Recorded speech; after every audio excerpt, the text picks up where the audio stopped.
Comme mon père, l'enfant qui chérit. Anapiga mwana anayempenda. Amen. Amen. Na tutaenda kusoma ya mwisho Hébreux chapitre 12. Tasoma Waebrania Chapitre 12 verset 14. mpaka 12. Sura 12 mstari wa 14. Amen. Hébreux chapitre 12. Le verset 14. Le verset 14, lisons en nom de Jésus. Amen. Recherchez la paix avec tous Tafuteni amani na watu wote et la sanctification, na utakaso, sans laquelle personne ne verra les bila hayo mtu yote hatamwona Mungu. Amina. Amen. Nous pouvons nous asseoir. Tunaweza keti. Mungu atubariki. Alléluia. Amen. L'endroit où tu es arrivé ce matin, Mahali ambapo umefika asubuhi ya leo, on appelle cet endroit impact. banaita ifasi impact. Impact, ça veut dire impacté pour impact. Inamaanisha umeguswa na Mungu ili uguswe wengine. Ça veut dire que tu as été sauvé pour sauver. Inamaanisha umeokolewa ili uokoe wengine. Ça veut dire que si Dieu est venu dans ta vie, c'est pour que les autres aussi puissent voir la lumière de Dieu au travers de toi. Inamaanisha kama Mungu alikuja ndani ya maisha yako ili na wewe wende uoneshe ile mwangaza Mungu maisha wengine. Amen. Hein? Amen. Donc notre vision et notre mission, Inamaanisha maono yetu na mwelekeo wetu c'est de faire de toutes les nations des disciples. ni kufanya watu wote wakuwa wafuasi wa Mungu. Des disciples qui glorifient Jésus Wafuasi ambao wanaitukuza Mungu et qui sont utiles pour la société. na wako wa maana juu ya ulimwengu. Alléluia. Amina. La semaine passée, j'aimerais d'abord me présenter d'abord. Nitaka kwanza nijitambulishe.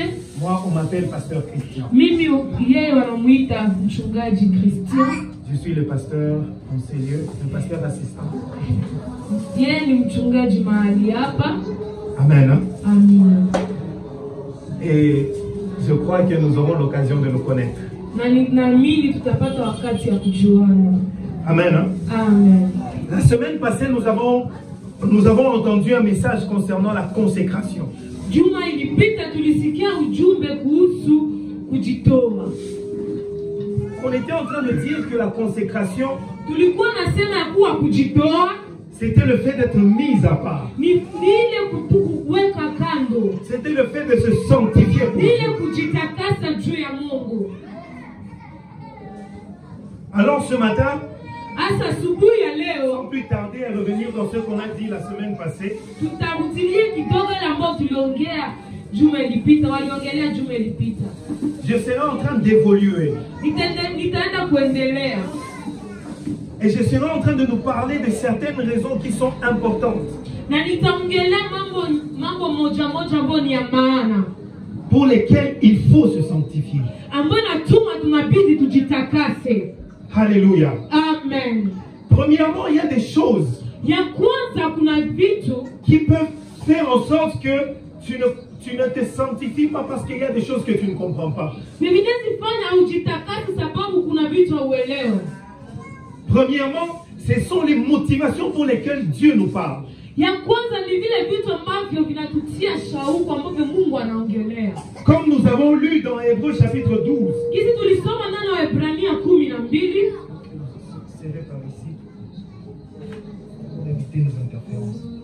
Comme nous avons lu dans Hébreux chapitre 12, le verset 14.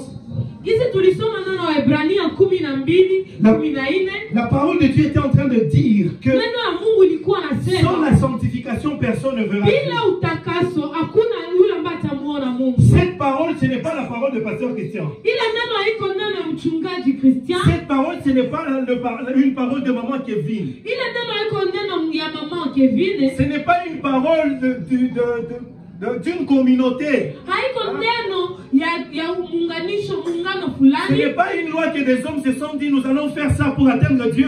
On va dire la sanctification pour qu'on Haiko atteigne Dieu. sheria ambao watu walisema tutafanya tujitakase juu tufikie Mungu. C'est la parole de Dieu qui nous dit que sans la sanctification, Ni personne ne peut neno ya voir Dieu. Mungu ambayo inasema bila utakaso hatuwezi j'aimerais te dire, ce qui motive Dieu à nous hasa parler, nilitaka kusema kuhusu ile ambayo inatuma Mungu atuongeleshe. quand Dieu nous parle, que ce soit sur la Wakati sanctification, Mungu anatuongelesha kwenye kuhusu utakaso et que ce soit sur toute autre chose dans la wala parole de Dieu, mengine yote, j'aimerais que tu saches que Dieu, quand il parle nilitaka ujue ya kuwa wakati Mungu anaongea, parle premièrement parce qu'il nous aime. anaongea ya kwanza ni sababu anatupenda. La Bible nous précise que Dieu est amour. Biblia iko na sisitizia na kutuambia kuwa Mungu ni En upendo. lui, il ne sort pas de haine. Maana hana chuki. Quand il te parle, quand il me parle, quand il nous adresse sa parole, Wakati ananiongelesha, wakati anakuongelesha, wakati anatutumia neno lake, il nous exprime premièrement son amour envers nous. anatumaanisha kwanza ile upendo wake kwetu. La parole de Dieu était en train de dire dans Proverbes chapitre 3, le verset Neno la 12. Mungu iko nasema ndani ya Proverbe ya Mezali 13. Est-ce que tu peux lire ce verset pour nous? Proverbes chapitre 3, verset 11. Tu sais dire, nous sommes éteints. Mezali Proverbes chapitre 3, verset 11 à 12. Mezali 3:11 mpaka 12. Proverbe 3, 11 jusqu'à 12, nous avons de Jésus. Amen. Mon fils, Mwana Mon wangu, fils, ne méprise pas la correction de ne l'Éternel. méprise pas la correction de l'Éternel. usidharau kupigwa na Mungu. Et ne te fraie point de ses châtiments. Et ne t'effraie point de ses châtiments. Usichukie wakati anakufundisha kwa njia, Car l'Éternel châtie celui qui l'aime. sababu Mungu anapiga yule ampendaye, Comme un père l'enfant qu'il chérit. kama Comme vile un père, baba kwa l'enfant mwana qui chérit. anayempenda. Donc lorsque Dieu t'envoie des paroles de correction, Inamaanisha wakati Mungu anakutumia maneno kurudisha mstari, lorsque Dieu vient te parler de sanctification, wakati Mungu anakuja kuongelesha kuhusu utakaso, lorsque Dieu te parle de la vie éternelle, wakati Mungu anakuongelesha kuhusu maisha ya umilele, il te parle d'abord parce qu'il t'aime. anakuambia vile sababu kwanza anakupenda. Il y a des gens qui ne se sanctifient pas Kuna watu ambao hawajitakase parce qu'ils ne connaissent pas encore que quand Dieu lui dit quelque chose, c'est parce qu'il aime. sababu hawajui ya kwamba Mungu wakati anaongelesha ni sababu kwanza anawapenda. Parce que, écoute, il y a des filles, Sikia, kuna wasichana quand Dieu lui dit, arrête, ne couche pas avec cet homme. wakati Mungu anamwambia usifanye uzinifu na huyo mwanaume, Et puis dans les réalités de la vie, na ndani ya ukweli wa ulimwengu il entend le garçon lui dire, ah, anasikia wanaume wanamwambia comme on appelle à toi, il prouver qu'on a ni si fait, tu veux qu'on te marie, prouve-moi que tu m'aimes. Et puis dans l'équation de la vie, commence à peser entre Na les ndani ya mambo ya paroles de l'homme et les paroles ulimwengu de Dieu. anaanza pima neno za wanadamu na neno ya Mungu. Et, il commence, et la vie commence à penser, si je suis Dieu, ça veut dire que je vais perdre le mariage. Ule msichana anaanza sema maki kama niko Mungu nitapoteza ndoa. Akisema nikifuata Mungu nitapoteza ndoa. Alors la personne oublie que si Dieu lui a dit fouiller l'impudicité, c'est pour ton propre Ule bien. mtu anasahau ya kuwa Mungu kama alimwambia kimbia uzinifu ni juu ya uwema wako. Peut-être que c'est la déception de ta vie que Dieu veut te sauver. C'est de la déception de ta Sasa vie. moyo ni kuvunjika moyo, kulumizwa nonjo Mungu anataka kuchunga nayo. Quand Dieu te parle, Wakati Mungu ne anakuongelesha, mens pas. asemake Ne tue pas. uongo. Anakuambia usiue. Quand il te dit ça, c'est parce qu'il t'aime. Wakati anakuambia vile ni sababu anakupenda. Haleluya. Deuxièmement, Ya pili, quand Dieu te parle, c'est pour t'enseigner. wakati Mungu anakuongelesha ni juu ya kukufundisha. 2 Timothée chapitre 16, le verset 17. Timotheo wa pili 16:17.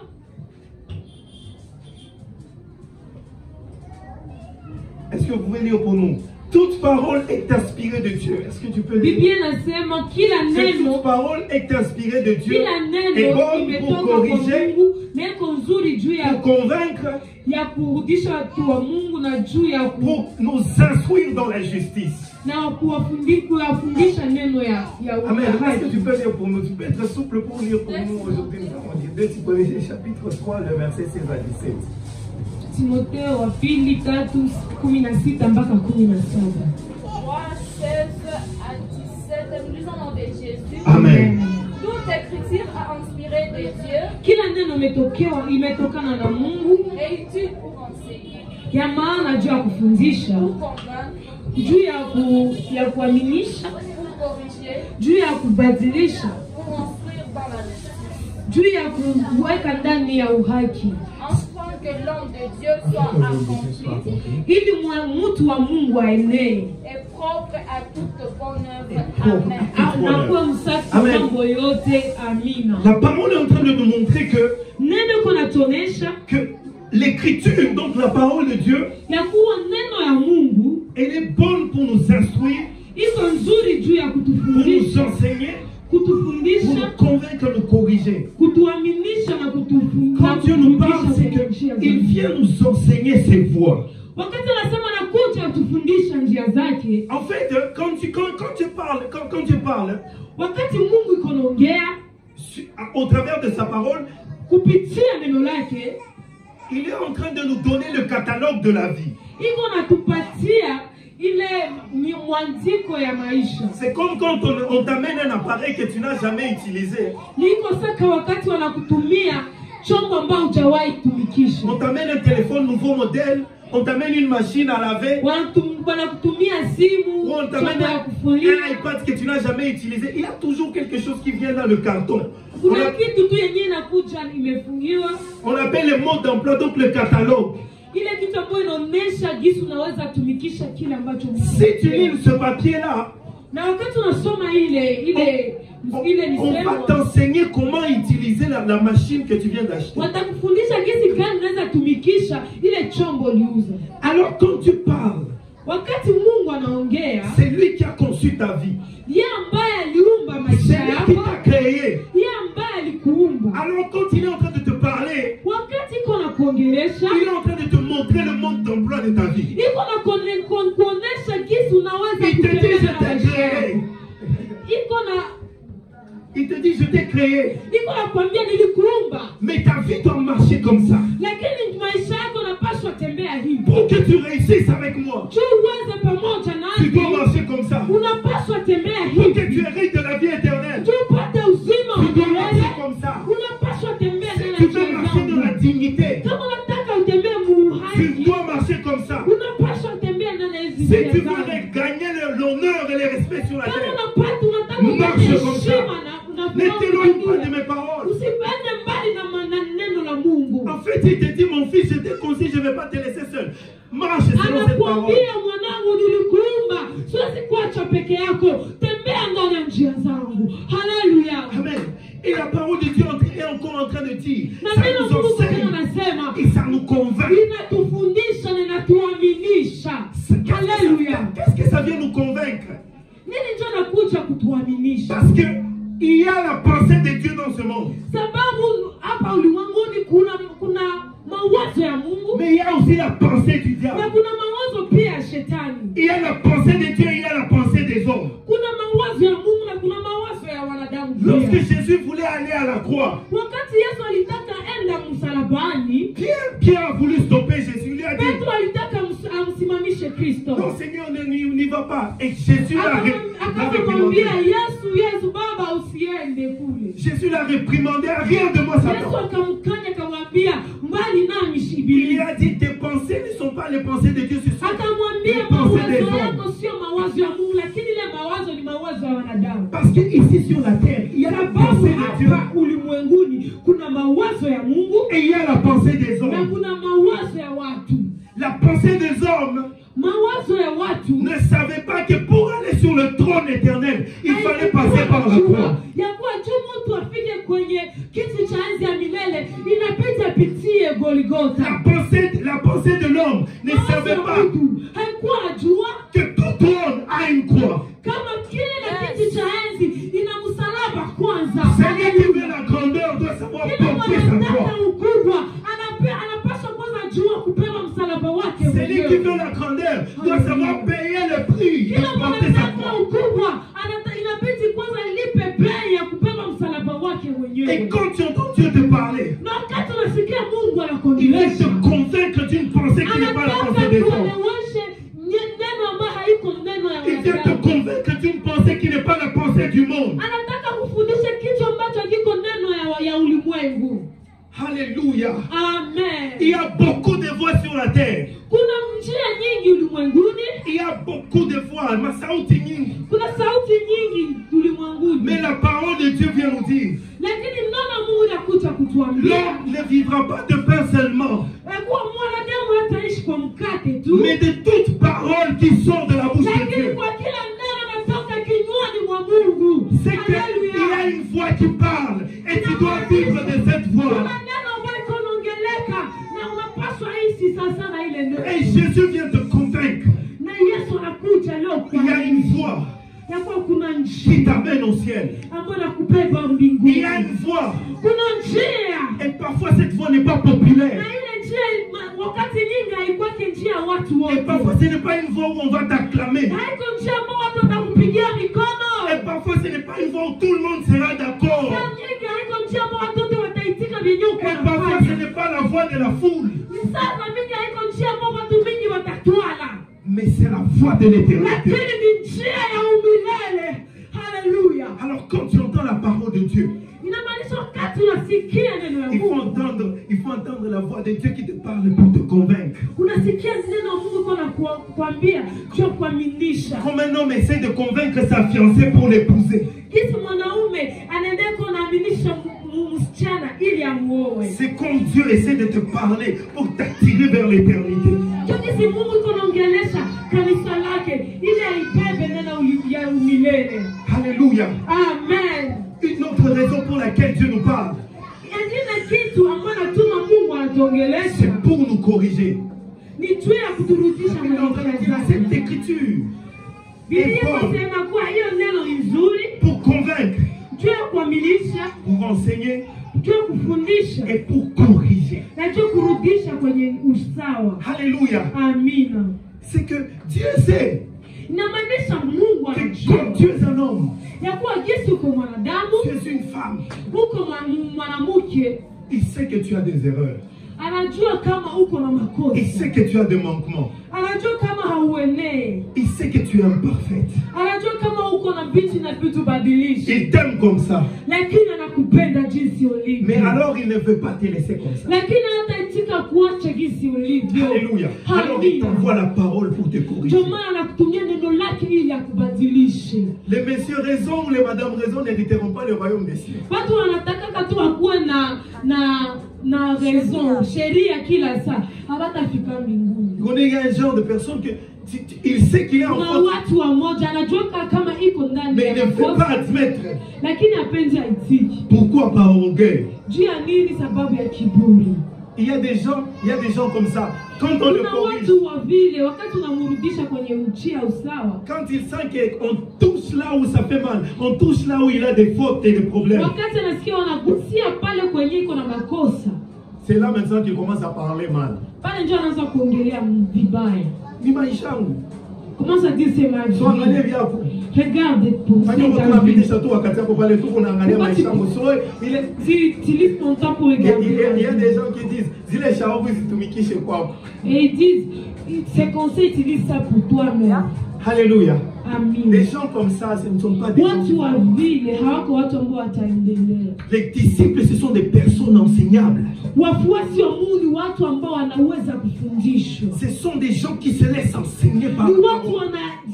wanaitika wafundishwe neno la Mungu. Ce n'est pas quelqu'un qui arrive à un niveau où il pense que moi je sais tout, je ne peux pas être Haiko corrigé. wale watu ambao wanafikaka kwenye kiasi wanasema hao wanajua yote, hauwezi tena kufundishwa. Une autre chose, c'est pour nous instruire dans la justice. Engine kitu ni kutufundisha. Quand Dieu te parle, c'est pour t'instruire dans la justice. Wakati Mungu anakuongelesha ni juu ya kufundisha haki yake. C'est pour te montrer ce qui est juste et ce qui n'est pas juste. Ni juu ya kuonesha ambayo iko haki na ile ambayo haiko haki. Ce qui est bon et ce qui n'est pas bon. Kile ambayo iko nzuri na ile ambayo haiko nzuri. Tout n'est pas bon. Ya mambo yote haiko mazuri. Alléluia. Amen. Tout n'est pas bon. Mambo yote haiko mazuri. Alléluia. Amen. Il y a une forteresse. Kuna ngome, il y a une forteresse qui doit tomber dans les esprits de certaines personnes. Kuna Surtout ngome, ici, kuna milima ambayo inabidi yanguke ndani ya roho za watu wa moja mahali hapa. c'est la forteresse de penser que la culture d'où il vient, parce que c'est la culture, donc elle est bonne. Ni ile ngome ambao wanawaza wanasema seme sababu ni sheria ni mila ya kwetu maana ni ya mzuri. C'est parce que c'est ma coutume, c'est chez nous. Nous on fait comme ça. Sababu desturi ya mila yetu maana ni mzuri. Chukua tu wanafanya kazi. Il y a cette forteresse qui doit tomber dans les esprits des gens. C'est ma famille. Parce que dans ma famille on fait comme ça, donc c'est comme ça. Sababu wanafanyaka hivi na jamaa yangu maana ni vile. Kuna vitu ambavyo vinabidi vyangu. Et comme ça tu mets la parole de Dieu en dessous. Donc ta coutume est au-dessus de la parole de Dieu. Na vile unafanyaka ile mila ya desturi ya familia yako ikuwa juu ya neno ya Mungu maisha yako. Alléluia. Amen. Notre ligne de conduite en tant que chrétien, c'est la parole de Dieu. Njia yetu ya kutembea kama vile Mkristo ni neno ya Mungu. Si notre coutume nous dit de tuer et Dieu nous dit de ne pas tuer, je vais suivre la parole de Dieu. Kama mila yangu inasema niue na neno Mungu inasema nisiue, nitafuata njia ya Mungu ambayo inasema nisiue. Si ma coutume permet de prendre une deuxième femme et la parole de Dieu refuse, je vais suivre la parole de Dieu. Kama desturi na mila inasema nitoe mke wa pili na neno Mungu inakatala, sitafuata njia ya Mungu, sitatoa. Si la culture permet le mensonge et appelle le mensonge intelligence, je vais suivre la parole de Dieu.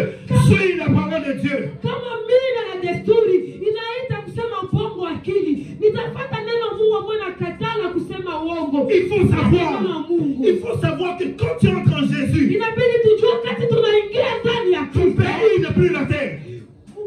Nchi yako haiko tena ulimwengu. Ton pays n'est plus la RDC. Nchi yako tena haiko tu Kongo. C'est temporairement RDC, mais ton pays c'est la ciel. Après 60 ans, après 80 ans,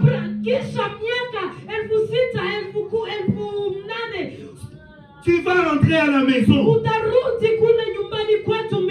Ici tu es étranger, tu es passager, tu es passager, tu es passager, tu es passager ici sur la terre, tu es passager. N'oublie pas la constitution de chez vous.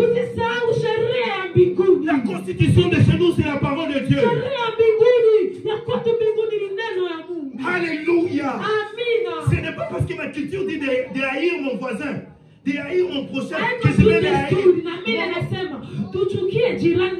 Moi, si ma culture de chez nous dit d'aimer ton prochain comme toi-même.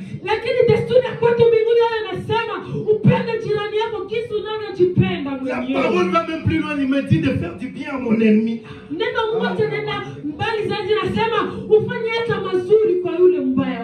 Alléluia. Alléluia. Alléluia. Tu appartiens au ciel. Tu es un citoyen du ciel. Tu es un citoyen du ciel. Tu n'appartiens pas à la terre. Tu es un citoyen du ciel. Ne l'oublie pas, chrétien. Ne l'oublie pas, Église de Jésus. Tu es juste un passager. Ta culture, c'est la culture du ciel. N'oublie pas que la culture, ta culture à toi, doit être la parole de Dieu. Le monde se plaint. Le monde se plaint. Et toi aussi, tu te plains en tant que chrétien.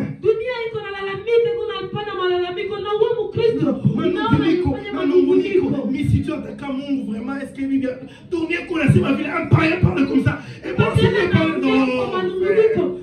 non. Ton langage doit dégager le ciel. Ton langage doit dégager la foi. Quand on te parle, quand tu parles, on doit entendre le Saint-Esprit en toi. Quand on te parle, on doit entendre Jésus. Paul disait, ce n'est plus moi, c'est Christ qui vit en moi. Ce n'est plus moi qui vis, c'est Jésus qui vit en moi. Alléluia. Alléluia. Alléluia. Quand il nous parle encore, quand il nous parle, il nous donne la sagesse et l'intelligence. Proverbe chapitre 2, le verset 6.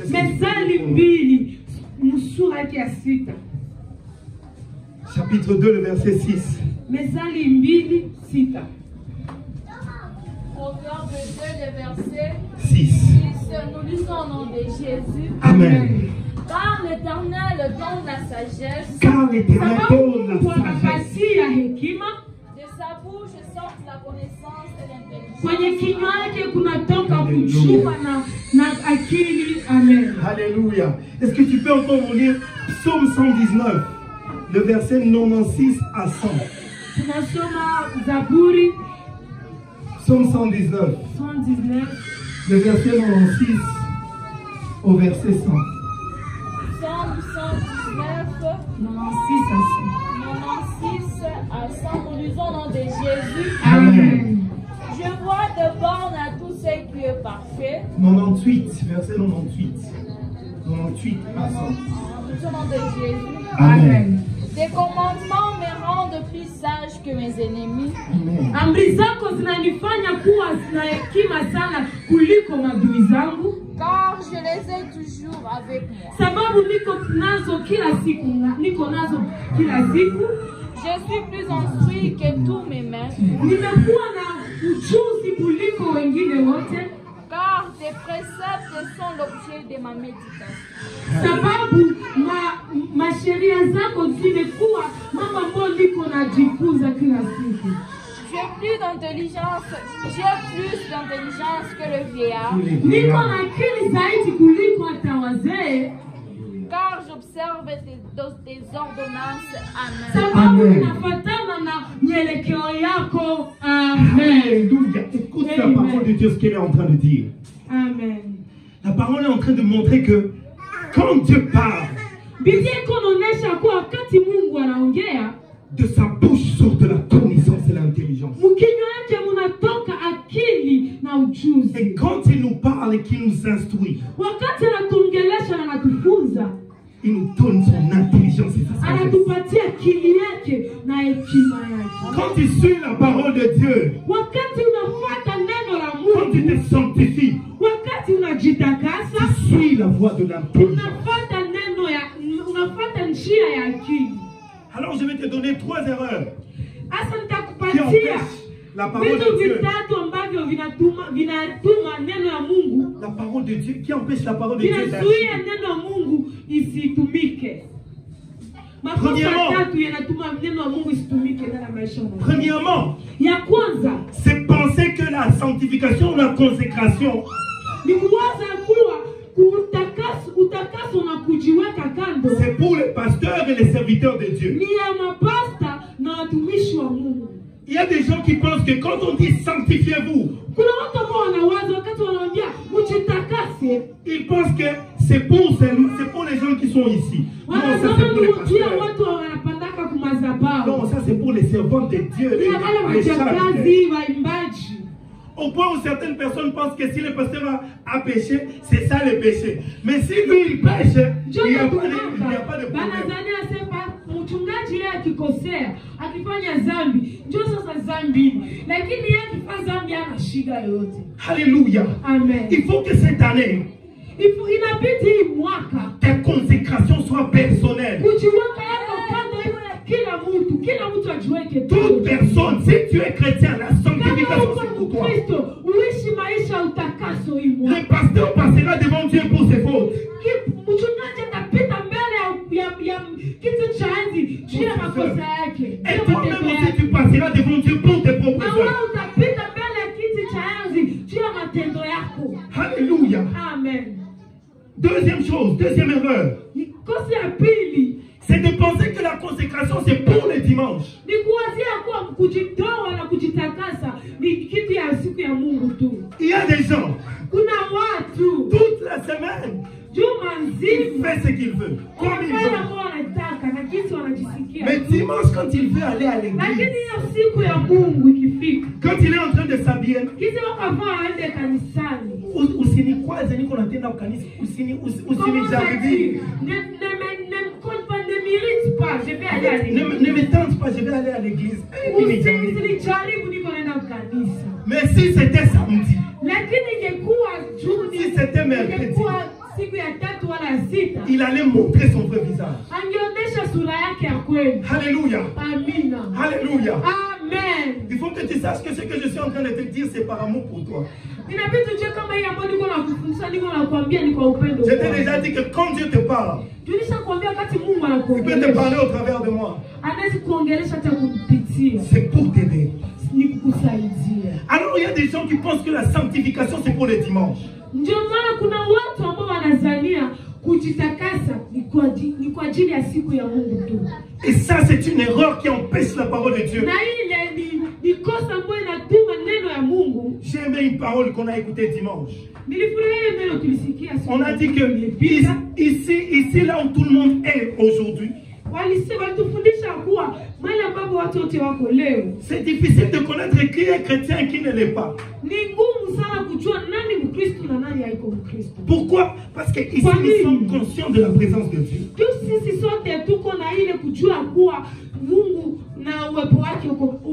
On va passer 2 heures ou 3 heures ensemble. Mais toute la semaine, j'aimerais t'informer que Dieu est avec toi. Comme il te protège pendant la semaine, n'oublie pas toi aussi de te sanctifier pendant la semaine. Comme il te bénit pendant la semaine, n'oublie pas toi aussi de le respecter pendant la semaine. Quand tu l'appelles pour l'aide pendant la semaine, n'oublie pas que toi aussi tu dois te sanctifier. Cette année tu dois te sanctifier. Et troisième erreur qui empêche la parole de Dieu d'agir, c'est de penser que se sanctifier c'est pour plaire au pasteur. J'aimerais plaire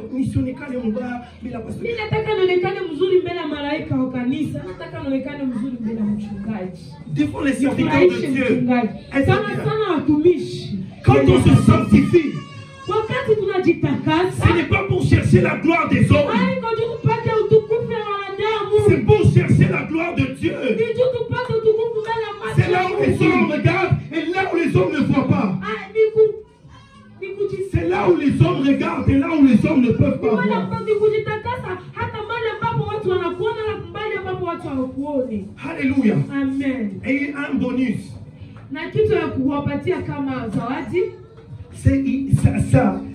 C'est avoir la parole de Dieu en horreur. Donc ne pas aimer la parole de Dieu. Il y a des gens comme ça. Quand c'est la louange, ils aiment les choses, chauds. Et quand on va danser, et aujourd'hui c'était chaud. Quand ça devient l'heure de la parole de Dieu, il fouille. Soit il fouille ou soit ça, tu ne grandiras jamais spirituellement. Tu ne deviendras jamais un vrai disciple de Jésus comme ça. Alléluia. La parole de Dieu c'est comme un médicament. Il y a des gens qui évitent la pilule amère. Mais c'est cette pilule-là qui va te guérir. Prends la pilule amère aujourd'hui pour être guéri demain. Mais si tu fouilles la pilule amère, tu vas rester malade demain, après-demain, et tu vas rester. Alléluia. Amen.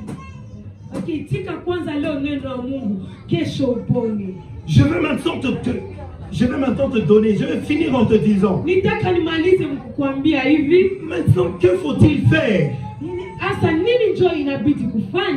pour que cette année, pour que dans ta vie, pour que dans ta vie, tu puisses te consacrer, te sanctifier, te mettre à part pour Jésus. Premièrement, il faut suivre le principe de Genèse 1, chapitre verset 1.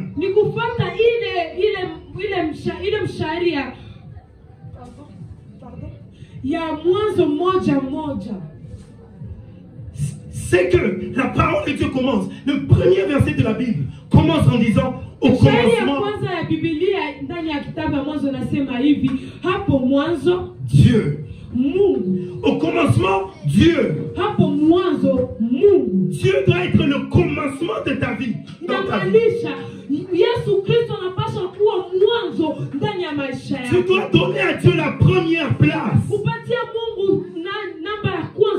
maisha yako. Avant toute autre chose, Mbele ya kila kitu, donne à Dieu la première place. upatie Mungu namba. Avant ton mariage, donne à Dieu la première place. Mbele ya ndoa yako, patie Mungu fasi yako. Avant ton travail, donne à Dieu la première place. Mbele ya kazi yako, patie Mungu namba yako. Avant tes relations, donne à Dieu la Mbele première ya place. mahusiano yako, patie Mungu namba Avant yako. même tes propres pensées et tes projets, donne à Mbele Dieu la ya première mawazo place. yako na miradi yako, patie Mungu namba ya kwanza. Comment est-ce que tu commences ta journée? Kisi aya ndio kisu unaanzaka wewe mchana yako. Ah, il y a des gens qui commencent ta journée et ils les téléphonent. Kuna watu wakiamka asubuhi wanaanzia tu kusimu. Et on a statut. Anaanza angalia hiyo mapicha walisimu. Quand il n'y a pas de message, c'est les stories. Kao hajaona message walimtumia, anaanza angalia hiyo mapicha kwenye Il y a des gens qui commencent dans la routine habituelle. Kuna watu wanaanzaka tu kazi yao ya mchana.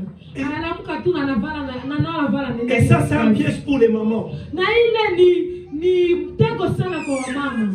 Avec tous les respects que j'ai pour les mamans. Na heshima yote niko nayo juu ya wamama.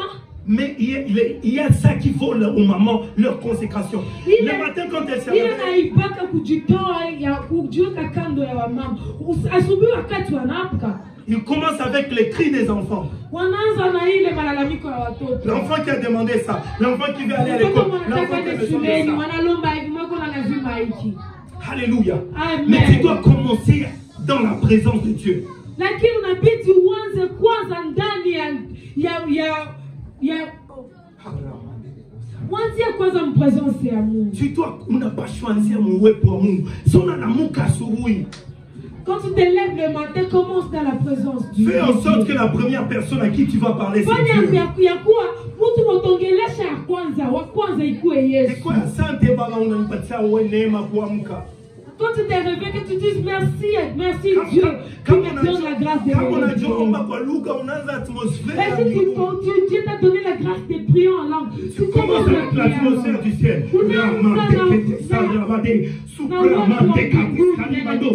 même s'il y a un piège du diable sur ta vie, le fait seulement que tu commences avec l'atmosphère, la présence de Dieu commence à éliminer ça.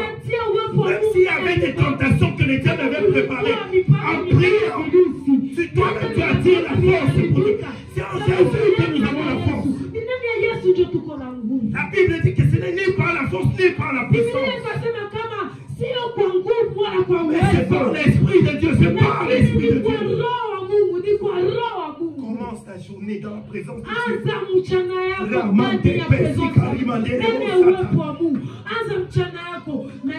Seigneur, tu as dit que toute arme forgée contre moi sera nulle et sans effet. Qu'elle soit nulle et sans effet sur ma vie. Que ce soit des armes forgées par les hommes, que ce soit des armes forgées par les démons ou par les diables, elles sont sans effet sur ma vie.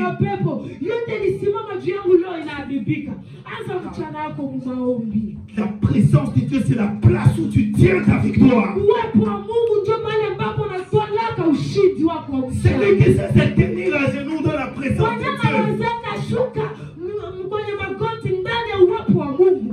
Dieu, il saura se tenir comme un héros face aux obstacles de la vie. C'est dans sa présence que nous devenons des vaillants guerriers. Et parfois on commence à te demander, toi tu ne vois pas ça. Les problèmes. Ils ne savent pas que c'est dans la présence de Dieu. Toi tu as déjà gagné ça.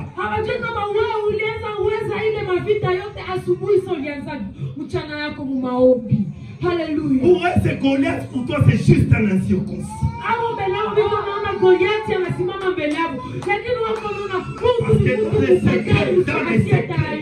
Dans les secrets, tu as su te tenir avec Dieu.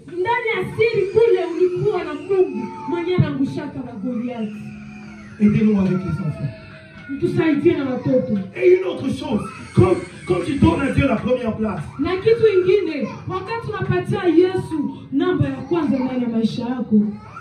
fais en sorte que la première place, tu lui donnes même dans tes pensées. C'est que quand tu veux prendre une décision,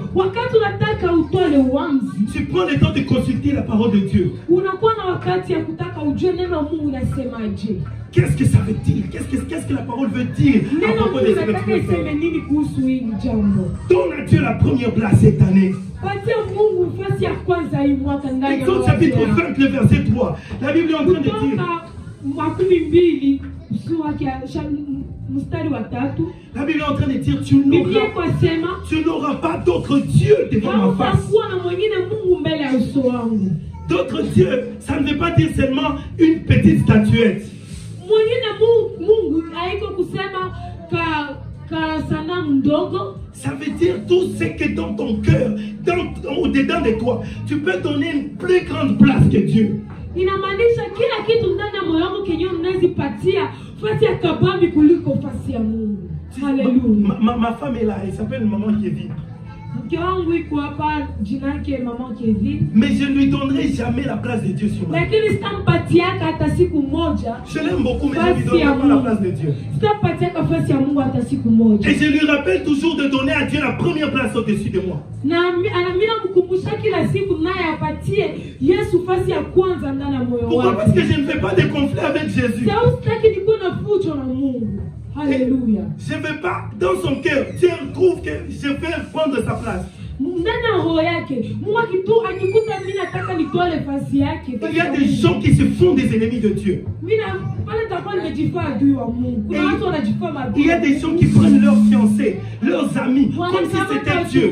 Rafiki zao kama vile ni Mungu. Et puis ils se demandent pourquoi à un moment, un homme qui était bien, Wanajiuliza kwa nini wakati mmoja mwanamke ambaye alikuwa vizuri, il était bien, il n'avait pas de problème. alikuwa mzuri, alikuwa na shida Mais yoyote. à un moment, il arrive quelque chose au milieu d'eux qui veut combattre la Wakati relation. mmoja inafika kitu katikati yao kinakosa kiko naribisha hiyo uhusiano. C'est Jésus qui vient te rappeler que c'est un Yule homme. mwanakuja kukumbusha kama ule moko naye ni mwanadamu. La place de Dieu, c'est la place de Dieu. Nafasi ya Mungu ni nafasi ya Mungu ndani ya roho yako. Nafasi ya ule mchumba wako ni iko nafasi yake. Deuxièmement, Yako. Ya pili, c'est que tu dois aimer Dieu, vraiment aimer Dieu.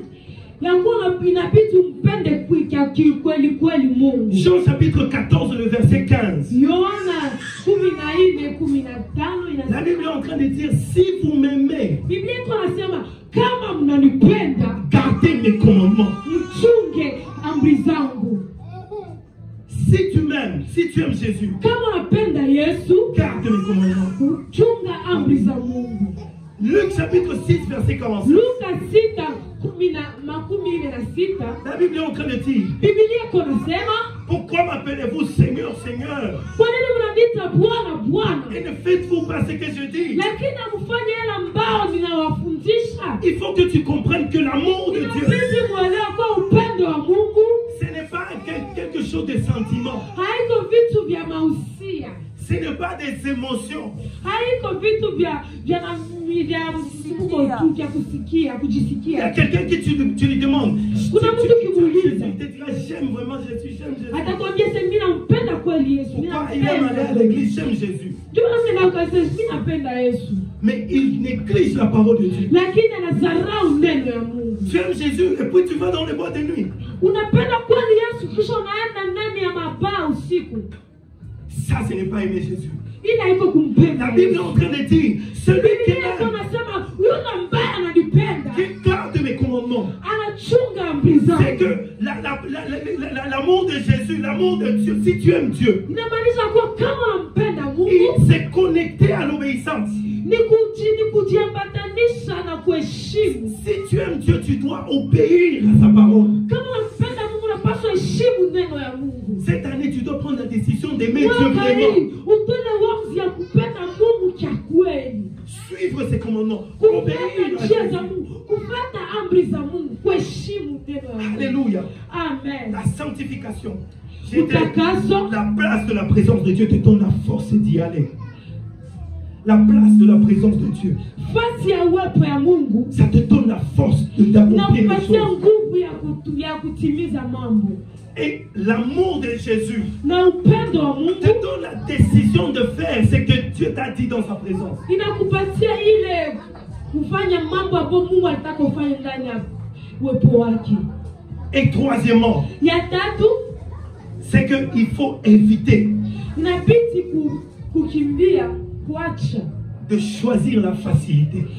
inabidi kukatala kuitika mambo ambayo iko ya urahisi, mambo ambayo unapata kwa urahisi. Il y a des gens qui ne se sanctifient pas, ils n'arrivent pas à avancer, que ce soit dans la vie, que ce soit dans leur sanctification. Kuna watu wanashindwa kuendelea hata ndani ya maisha, hata ndani ya maisha utakaso. Parce qu'ils veulent toujours choisir ce qui est facile. Sawa, wanataka tu wapate vitu ambavyo viko vya kupata kwa urahisi. Ils veulent toujours choisir les raccourcis. Wanataka wapate tu vitu ambavyo wanavipata kwa njia za Quand ils lisent la parole de Dieu, nyoka. Lakini ukisoma neno la Mungu, ils sentent que c'est la parole de Dieu, vraiment je vais devoir abandonner ça. anaona neno la Mungu inamwambia acha hii, acha hii, acha hii. Si je fais ça, je vais devoir couper cette relation. Nikitimiza hii neno la Mungu italomba niharibishe uhusiano wa niko wangu. Et alors il choisit la facilité. Na hasa anatafuta ile ambayo inamfurahisha, ile ambayo iko jepesi. Anaacha njia ya Mungu, anafuata vile anajisikia. Laisse-moi te donner les conséquences de la facilité. Ole sana, acha nikwambie vitu yenyewe vinatokeaka wakati unachagula urahisi. Quand tu choisis la facilité, tu auras des coups, des rires courts pour des longues pleurs. Utakuwa na cheko kidogo, tukipata machozi ya mingi. Mais quand tu choisis de porter ta croix, lakini wakati unachagula kubeba msalaba wako, tu auras des pleurs courts pour des longs rires. Unakuwa na machozi kidogo, tukipata cheko ya milele. Alléluia. Alléluia. Alléluia. Des choses conséquentes de la facilité.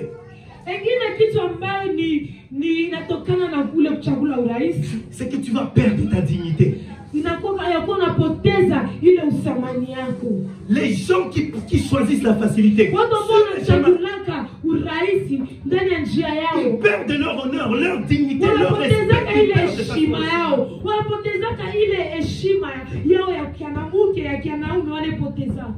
Alléluia. Amina. Et les gens qui choisissent la facilité, ils finissent par être des traîtres comme Judas.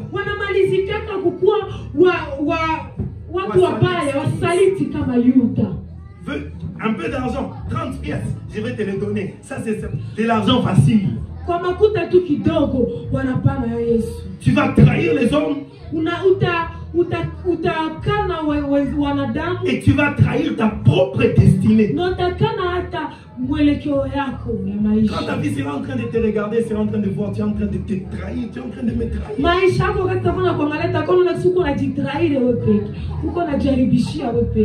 Une autre conséquence. Une conséquence de la facilité, c'est de regret et de la sagesse tardive. Alléluia. Amen. La facilité engendre la sagesse que tu as appris.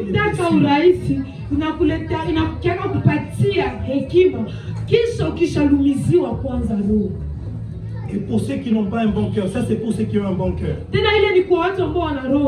Ceux qui n'ont pas un bon cœur, ça engendre la sagesse des blessés. Tu vois la sagesse des blessés qui généralisent leurs particularités.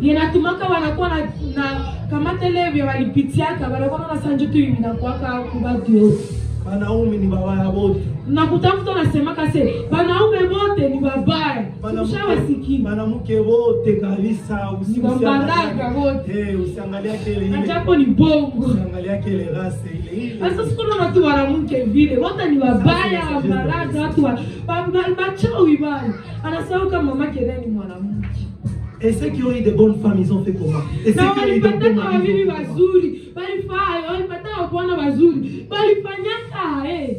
Alléluia. Ça engendre, évite la facilité.